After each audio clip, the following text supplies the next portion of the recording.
So the Bush Monsters started, I guess, the first Halloween after my kids went off to college. We were always really too busy to decorate as much for Halloween as the kids wanted and as much as I wanted to. We were so busy with things with school and things. So that very first fall after they go off to the college, I guess that was fall of 2015, I started decorating in the front yard more than we had in the past. And granted, we didn't have a lot of decorations, and so I was trying to think of something kind of unique. And to be honest, I can't remember exactly how I thought of this idea of these bush monsters, other than we had a couple of big hollies in the corners of the front yard, and they were needing to be trimmed. And in September-ish, I was looking at them thinking I ought to get out the trimmers, and realized they look a little bit like a monster. And so I decided, instead of trimming them, I decided to maybe somehow figure out a way to turn them into monsters. I ran across these, thought about these little pumpkin pails for trick-or-treating, and that kind of, I landed on something that seemed to work pretty well.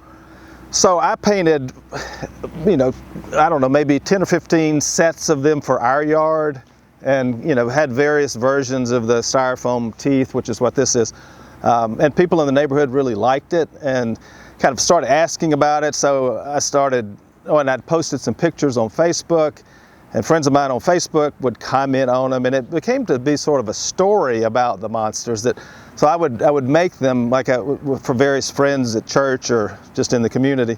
And sort of the method of operation, I guess, was I would make them, and unbeknownst to them, I would put them in their bushes one Saturday morning, and then post something on social media, some story about how these monsters had escaped from my yard. And so they would see that, I would tag them in it, they would see it, go out, and they would reply back with part of the storyline. And so it kind of got to be not only just the excitement of the monsters, but sort of people wanting to be monstered, I guess. This year I decided, one, we were trying to get all these monsters out of the attic, felt bad for them in the attic, so I decided to see if I could figure out a way to actually do something good with these things, other than just making a kid smile when they saw them in their neighborhood. But maybe they were so popular that maybe I could raise some money. And because I had a niece that died of brain cancer 6 years ago. She was 14, Parker Jones.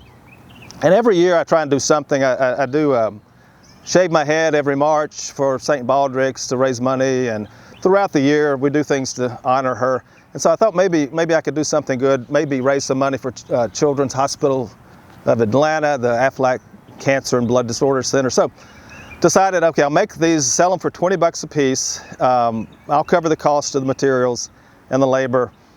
So every one I sell, 100% of that 20 bucks goes to CHOA. And then Sandy Bishop, a friend of mine, saw me at the beginning of this. She decided to kind of see if I would partner up with her in her neighborhood. She was raising money for breast cancer at Northside Hospital. My mother and aunt battled breast cancer up until the time they passed away.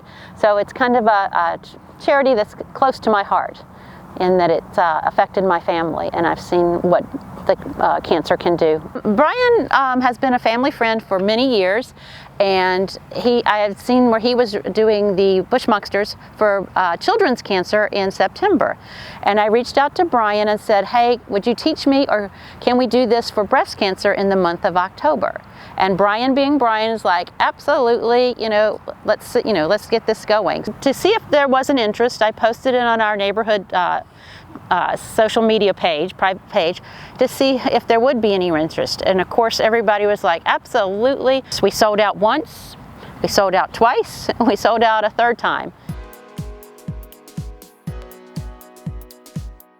All the money goes to Northside Foundation, and they use that money to fund mammograms for people that maybe could not afford them otherwise. It's fun to see the interest in it, but maybe more importantly, it's been fun to see people wanting to do it for a good cause. Early on, 4 or 5 years ago when we first started doing this, it really was, we called them Bush Monsters, and there wasn't a real theme, but I guess in trying to raise money for a good cause, I was trying to think of, what are these Bush Monsters actually doing? I mean, yeah, they're terrifying kinds of creatures, that if it's not something you really would want to just walk up onto in a dark yard, as terrifying as they are. But I quickly learned that they have a higher calling than that. That really, they're not there to scare people. They're actually to scare, in this case, cancer out of the lives of children, out of the lives of adults. And so they actually scare for a cause.